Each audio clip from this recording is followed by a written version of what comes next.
The origin of the Feast of the Holy Rosary. It was the year 1208 when the Blessed Virgin Mary appeared to Saint Dominic. In her hands, she held a rosary, and she taught him how to pray it, asking him to spread this devotion to the world. Dominic, a holy and zealous Spanish priest, had traveled to France on a mission to convert a group of believers who had fallen into the Albigensian heresy. These heretics believed there were two gods, one good and one evil. The good God was responsible for everything spiritual and pure, while the evil one was the creator of all material things. Even the human body was the work of the evil God. Since Jesus had a human body, they denied that he could be divine.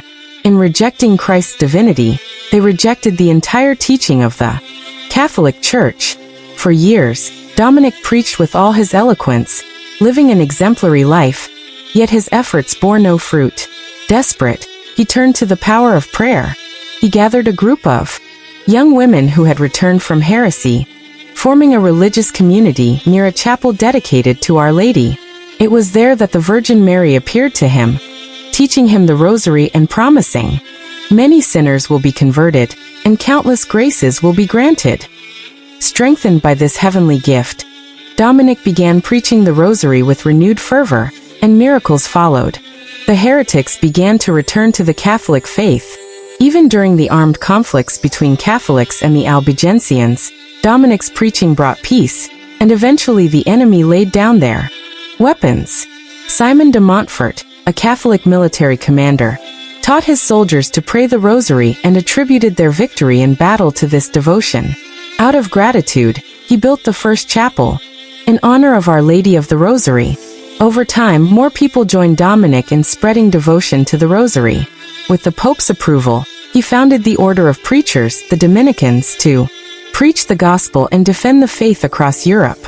Centuries later, a new threat arose. The Muslim armies had conquered Constantinople, Greece, Albania, North Africa, and even parts of Spain. During the pontificate of Pope Pius V, himself a Dominican, the Ottoman Empire threatened to overrun Christian Europe. On September 17, 1569, Pope Pius V called on all Christians to pray the Rosary, asking for Mary's intercession for victory. From every corner of Europe, Christian forces gathered at Lepanto, near Greece. Before going into battle, they fervently prayed the Rosary, uniting their prayers with the Pope, who was also praying in Rome. On October 7, 1571, the Christian fleet achieved a miraculous victory, halting the Ottoman advance.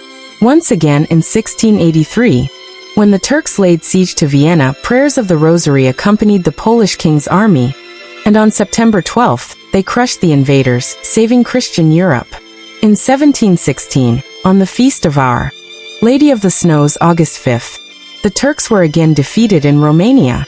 Pope Clement XI, convinced of the Blessed Mother's intercession, established the Feast of the Holy Rosary. Every pope since then has encouraged the faithful to pray the Rosary, none more so than Pope Leo XIII, who wrote 12 encyclicals on the subject.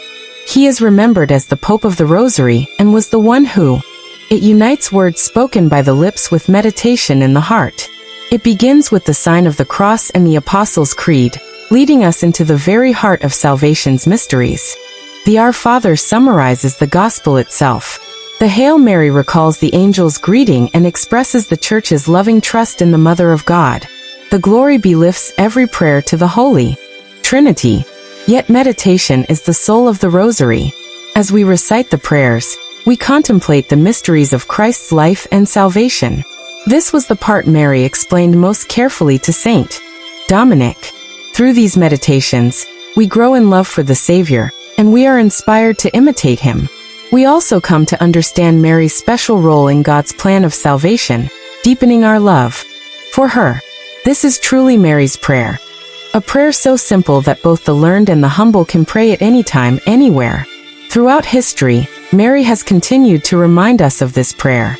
At Lourdes, she appeared to Saint Bernadette with a rosary in her hand.